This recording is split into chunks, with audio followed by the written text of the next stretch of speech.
Kembali pada rencana Abang untuk penginjilan. Di tengah para pengacara sendiri, bagaimana Abang? Katakanlah mungkin melakukan penginjilan pribadi. Apa Abang ada upaya selama ini seperti itu? Saya tidak usah berbicara itu, sekarang saya dapat gelar pendeta. Itu Bang ya? Saya dipanggil tuh, Pak Pendeta bagaimana? Saya waktu ke MK, ada surat yang kita mau antarkan. Saya waktu itu di luar, saya belum di dalam, nah temen tuh udah duduk. Kemudian saya masuk, oh iya sebentar dulu dibilangin. Harus Pak Pendeta yang dulu masuk, duduk di sini. Itu Bang ya? Itu di kantor Mahkamah Konstitusi RI? Iya. Kenapa Bang? Ini Pak Pendeta, biar Pak Pendeta mendoakan kita. Walaupun itu candaan gitu kan. Tapi bagi saya, itu hal luar biasa buat saya. Dan mereka sangat menghormati saya. Saya salaman, duduk, baru diserahkan. Nah, sudah nih Pak Pendeta datang ini. Oke. Abang sendiri gimana Bang? Kan ada juga pengacara jadi pendeta. Abang suatu saat pernah terpikir memberitakan firman Tuhan juga di mimbar? Karena Abang kan sudah pernah juga diundang bersaksi di mimbar gereja. Terakhir saya KKR di Jawa Tengah ya waktu itu. Saya diminta tapi ditunda dulu. Jadi pembicaranya orang lain. Kemudian saya hanya memberikan kesaksian. Baru-baru 2-3 minggu lalu saya juga diminta kesaksian di satu gereja. Ya kan. Jadi saya cuma siap saja, apa kata Tuhan, saya siap saja. Jadi misalnya Abang suatu saat diminta Tuhan jadi pendeta, Abang siap ya? Siap, tidak siap, saya harus siap. Gitu Bang ya? Saya memilih, saya bilang saya mau belajar setia dan taat kepada Tuhan. Gitu. Saya begitu tidak, saya ini jujur aja saya bilangin. Ketika saya lupa Tuhan, saya bisa bikin, aduh kok saya lupa.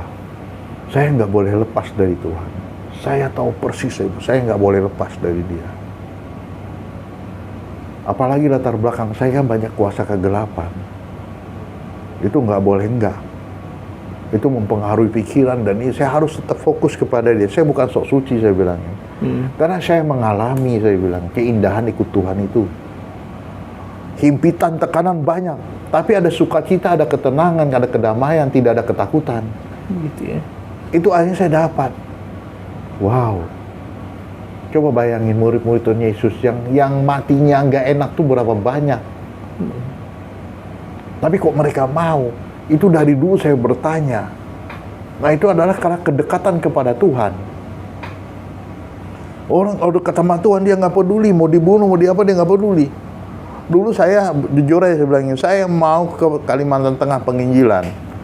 Terus saya lihat anak kecil gitu kan pakai mandau, mungkin usia 4-5 tahun. Saya takut, saya bilang, waduh kalau saya penginjilan leher saya dipotong, saya takut. Ngeri bener. Saya berdoa, Tuhan, takut saya Tuhan. Tuhan cuma bilang, kalau kamu mati, engkau kepada saya yang menyambut. Sekarang saya membayangkan leher saya dipotong, nggak ada sakit, nggak ada ngeri. Ini benar-benar kejadian, nggak ada ngeri saya bilangin.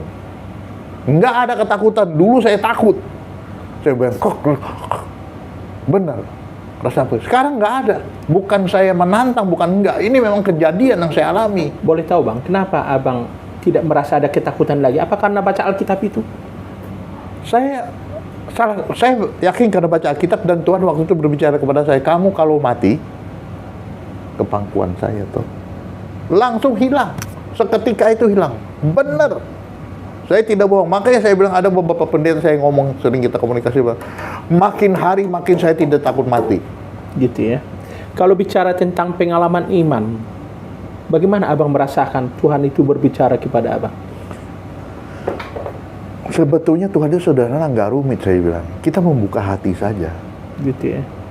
Buka hati aja. Itu buka dia pasti kasih tahu. Buka hati dia kasih tahu. Buka hati dia kasih tahu. Maksud saya, apakah melalui Alkitab atau melalui lagu rohani? Enggak, saya banyak atau ada hamba Tuhan yang memberitahu? Enggak. Saya hanya membaca Alkitab aja. Saya membaca Alkitab, saya renungkan, Tuhan kasih tahu. Saya tidak pernah bertanya kepada pendeta. Karena Tuhan bilang, pendeta juga nanya ke siapa? Gitu ya. Ke Tuhan. Nah pendeta bisa salah nggak? Bisa salah. Kamu tanya saya, apa saya akan menyesatkan kamu? Nggak pernah. Ada juga beberapa teman ngomong bicara, ada di kelas. Nanti sesat bang. Saya bilang, dan saya berdoa sama Tuhan, kalau engkau membuat saya sesat, engkau pembohong. Begitu Bang ya. Tuhan tidak akan membuat saya. Yang penting kita terbuka, kita tanya dengan dia. Itu pasti jelas. Saya cuma percaya, saya banyak bicara begini-begini, tahu-tahu Tuhan mengingetin. Itu pasti Roh Kudus, karena Tuhan, fungsi Roh Kudus adalah satu yang mengingatkan firman Tuhan. Ketika menghadapi satu peristiwa, saya ngomong sama seseorang, dia bilang, Bang, dia bilang, kan susah gini bang. Saya bilang, ini saya diingatkan Roh Kudus. Kita punya imam besar yang dapat turut merasakan apa yang kita alami. Begitu Bang ya. Saya nggak pernah mengingat firman Tuhan. Kita bicara tentang keadaan yang sekarang ini bagaimana sebagai anak-anak Tuhan. Di bidang hukum terhimpit, tertekan.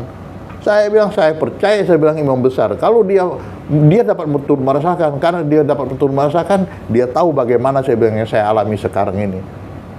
Karena itu dia pasti berbicara kepada saya, pasti jalan keluarnya ada. Itu hebatnya Tuhan kita, saya bilang, itu hebatnya. Roh Kudus ingatkan firman Tuhan. Dia bilang, kita punya imam besar yang dapat turut merasakan. Kalau dia merasakan, kita nggak usah takut, dia akan pembela. Saya cuma membayangkan begini, kalau Immanuel dia, saya cuma ingat perjanjian lama. Bangsa Israel bukan bangsa Israel yang berperang. Ketika mereka taat, Tuhan yang berperang. Yeriko rubuh, Tuhan yang berperang. Tuhan yang melakukan. Jadi duduk manis saja sebenarnya tugas kita itu. Begitu Tuhan bilang, Tuhan begini, ikutin aja, jangan ngelawan. Ketika kita tidak sanggup, saya bilang, saya hanya berseru kepada Tuhan. Tuhan, saya nggak sanggup, kalau Tuhan nggak tolong saya akan hancur di sini. Tuhan tolong, tapi konsekuensinya saya bilang dengan Tuhan, kalau kita berbicara, kita membuka hati, dia jawab jangan coba-coba lagi. Belok kiri, belok kanan. Begitu ya. Itu yang saya alami, saya bilangnya. Itu saya yakini. Itu Bang ya. Ya. Ya.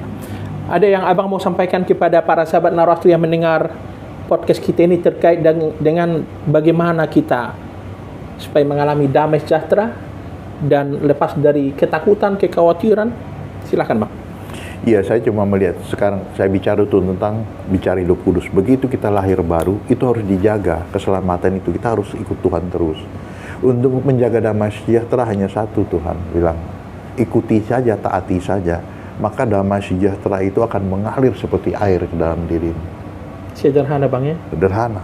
Tuhan tidak rumit, saya bilang. Kenapa Alkitab itu besar, tebal? Karena perilaku orang aja, perilaku manusia. Logikanya main. Begitu Bang ya. Iya. Oke.